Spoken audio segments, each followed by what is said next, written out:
Meus irmãos, a paz do Senhor Jesus, sejam muito bem-vindos a mais um vídeo do nosso canal.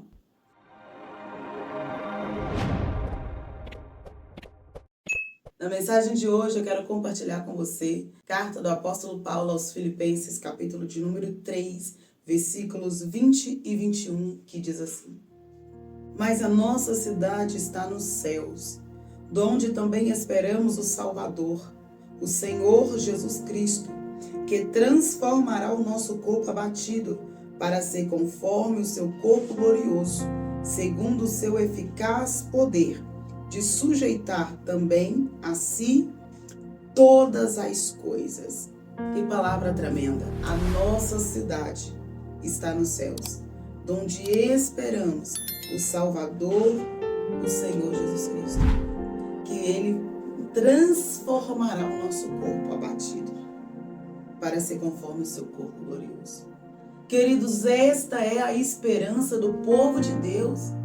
Esta é a esperança de todo aquele que aguarda a volta do Senhor, que anseia por aquele glorioso dia, que sofre provação, tribulações aqui na terra, passa por provas, mas sabe que tudo isso é passageiro, que tudo isso vai passar.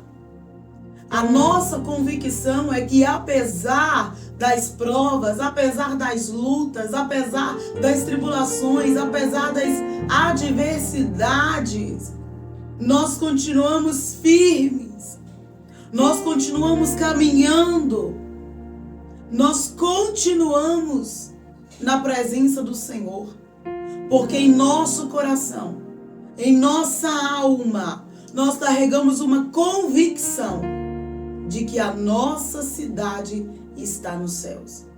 A palavra, o próprio Jesus disse na sua palavra: pode passar os céus e a terra, mas as minhas palavras não hão de passar. Ele disse em João capítulo 14: vou preparar-vos lugar. E se eu for e vos preparar lugar, virei outra vez e vos levarei para mim mesmo. Paulo, em Filipenses capítulo 3, ele está exortando a cada um dos cristãos daquele lugar, a cada um dos filipenses, da igreja que tinha ali, a cada um dos irmãos, dos cristãos que tinha ali. Ele está exortando, aconselhando a cada um a guardar-se dos maus obreiros, a guardar-se daqueles que vinham se mostrando uma coisa, mas na verdade eram outras. Maus obreiros que queriam se infiltrar na igreja do Senhor para pregar heresias, para dividir a igreja, para causar contenda e divisão entre os irmãos. Mas o verdadeiro cristão, ele ouve a palavra, ele guarda a palavra, ele pratica, ele vigia. Paulo exorta a igreja do Senhor a vigiar. Ele exorta a igreja a guardar-se dos maus obreiros, ou seja, a vigiar, a precaver, a estar em vigilância. Porque nós sabemos que muitos que pregam, muitos que hoje pregam, que cantam, que tocam, naquele grande dia, vai ouvir da boca do Senhor: apartai-vos de mim, malditos, para o fogo eterno, porque eu não vos conheço. Quantos enganadores nós temos dentro dos templos nos dias de hoje, pregando um falso evangelho, pregando mentiras. Paulo vai exortar a igreja, vai aconselhar a igreja, e ele diz para a igreja: eu prossigo para o alvo, pelo prêmio da soberana vocação. Igreja, nós precisamos prosseguir, olhar para o alvo que é Cristo, olhar para o alvo que é o Senhor, para o prêmio da soberana vocação de Deus em Cristo Jesus, porque a nossa cidade não está aqui na terra. Nós não somos residentes, nós não estamos aqui na terra, morando aqui sem nenhuma perspectiva. Nós estamos de passagem. Nós somos passageiros, peregrinos nessa terra. Estamos caminhando dia após dia para nos encontrarmos com o Senhor nas nuvens. O tempo está próximo e pode ser agora que o Senhor tenha misericórdia de nós. Que nós venhamos nos colocar em posição. Não como nós queremos, não do nosso jeito, mas como o Senhor quer que nós estejamos. Que nós venhamos nos colocar de forma agradável aos olhos do Senhor. Que venhamos estar posicionados. Para que quando o Senhor voltar, nos achar vigilantes. A palavra do Senhor diz que o Senhor disse, bem-aventurado aquele que quando eu voltar estiver assim, adorando, firme na palavra, vigiando, orando, andando nos caminhos do Senhor com retidão, porque o tempo está próximo. Não é tempo de brincar, não é tempo de distrações, não é tempo, querida, é tempo de nós nos prepararmos, porque como disse o apóstolo Paulo, há muitos enganadores da palavra, do evangelho. Há muitos que querem infiltrar na igreja, e não é de hoje isso, é desde o Velho Testamento, desde a época de Neemias, de Esdras, dos profetas do passado. Quantos tentaram infiltrar no meio do povo de Deus para causar confusão? Lembra do vulgo que estava no meio do povo de Israel que havia saído do Egito? A Bíblia fala que havia um grupo de egípcios que acreditaram no Deus de Israel. Este era o vulgo. Aqueles que na primeira prova, no primeiro obstáculo, fizeram a cabeça do povo de Israel dizendo não tem carne. No Egito nós tínhamos carne, no Egito nós tínhamos alho, nós tínhamos cebolas. Eles fizeram a cabeça do povo de Israel para que alguns do povo de Israel murmurassem. E isso cheirou mal às narinas do Senhor. O Senhor ficou irado. Não dê ouvidos àqueles que não têm compromisso com o Senhor.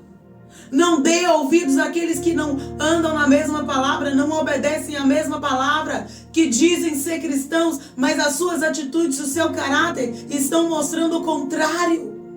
Nós precisamos entender o quão sério é esta palavra. Jesus está voltando e não é tempo de brincadeira, não é tempo de pensar se eu quero servir a Ele ou se não quero servir. É lógico que a decisão é sua. Nós não podemos te obrigar a ser cristão, a ser crente. Mas você precisa entender que o reino dos céus é ganhado à força. E é a força física. Você precisa lutar para entrar no céu. Você precisa abrir mão das suas próprias vontades, dos seus próprios querer. Você precisa abrir mão do pecado, daquilo que desagrada ao Senhor, dos vícios, da prostituição, da lascívia. Abre mão do pecado. Para entrar no céu não é de qualquer jeito. Precisa estar em santidade. Porque a palavra do Senhor diz que sem santidade ninguém verá Deus. O que Paulo está aconselhando aqui não é só para os filipenses, é para toda a igreja nos dias de hoje. Mas a nossa cidade está nos céus, donde também esperamos o Senhor. Nós esperamos. Porque Ele mesmo disse, eu vou voltar para buscar a minha igreja. Quando Ele estava sendo assunto aos céus, que os discípulos maravilhados, olhando para o céu, atônitos, vendo Ele ser assunto aos céus, envolto pelas nuvens. A Bíblia fala que o anjo do Senhor, olhando para os discípulos e olhando para o céu, disse, porque estás olhando para Ele? Porque estás olhando para o céu? Da mesma forma que vistes Ele subir, Ele descerá. Jesus está voltando. Não é tempo de brincadeira. Não é tempo de pensar. Eu quero aproveitar minha vida primeiro. Eu quero viver a minha juventude primeiro. Viva a sua juventude na presença do Senhor. Porque viver a sua juventude lá fora é perda de tempo, é desperdício. O mundo não oferece nada que presta. Aparentemente é tudo maravilhoso, é tudo lindo, é tudo perfeito. Mas se você olhar direito, você vai ver que é podridão, é sepulcro caiado, só tem aparência. O Senhor te oferece o que é eterno. O que o mundo oferece, o que o inferno oferece é passageiro. O que você pensa que você tem alguma coisa lá no mundo, o que Satanás te dá, ele toma com as duas mãos. Mas o que o Senhor te dá é eterno. E o que Ele está nos oferecendo, te oferecendo. Talvez eu esteja pregando para alguém que ainda não tomou uma decisão na sua vida. E o que o Senhor te oferece todos os dias, enquanto há oportunidade, enquanto há tempo, Ele te oferece vida eterna. Ninguém pode roubar de você. Ninguém pode tomar de você. Só você pode rejeitar. Só você pode aceitar. Só você. A atitude precisa vir de você. Você precisa tomar uma atitude. Porque como Paulo disse aqui, cumprimento da promessa, das promessas, da profecia. Mas a nossa cidade está nos céus, donde também esperamos o Salvador, o Senhor Jesus Cristo. Ele vai transformar o nosso corpo abatido para ser conforme o seu corpo glorioso, segundo o seu eficaz poder de sujeitar também a si todas as coisas. Ele vai transformar o nosso corpo. E no momento, num abrir e fechar de olhos, ante a última trombeta, porque a trombeta soará e os mortos ressuscitarão primeiro. E nós, os que estivermos vivos, seremos arrebatados. Sabe o que é isso? Tirados rápidos dessa terra. E nos encontraremos com Ele nas nuvens. Maranata. Ora vem, Senhor Jesus. O tempo está próximo, querido. Prepara-te, ó Israel, para te encontrares com o Senhor, teu Deus. Medita nesta palavra e guarde na tábua do teu coração. Como diz o salmista, guardei a tua palavra no meu coração para não pecar contra ti. Guarda no teu coração. Guarda, pratica, obedeça, viva essa palavra, porque o tempo está próximo. Amém? Eu quero orar pela tua vida. Pai, eu quero lhe apresentar os teus filhos, o meu irmão, a minha irmã, ó Deus, esta família, toma nas tuas mãos. Guarda essa vida, nos prepara para o arrebatamento da igreja. Oh, Senhor, nos prepara para a volta do Senhor. Sabemos que o tempo está próximo. Sabemos, ó Deus, que, oh Pai, é tempo de preparação e que nós não venhamos perder a oportunidade de adorar ao Senhor na beleza da tua santidade, de servir ao Senhor, de confessar ao Senhor como único e suficiente Salvador das nossas vidas, porque o tempo está próximo. Oh Pai, que os teus filhos, oh meu Deus, que os meus irmãos, as minhas irmãs, quem estiver me ouvindo, me assistindo neste momento e não fez ainda um concerto com o Senhor, e não fez ainda um concerto com o Senhor, que ele venha se arrepender dos seus pecados, que ele venha se arrepender das suas falhas e aceitar e se entregar ao Senhor e aceitar ao Senhor como o único e suficiente Salvador da sua vida. Abençoa meu irmão, Jesus. Abençoa minha irmã. Dê mais uma oportunidade para essa moça que precisa tomar uma decisão da sua vida, uma atitude de aceitar ao Senhor como o único e suficiente Salvador. Permaneça conosco, ó Pai. É o que nós lhe pedimos crendo e lhe agradecemos em nome de Jesus. Amém.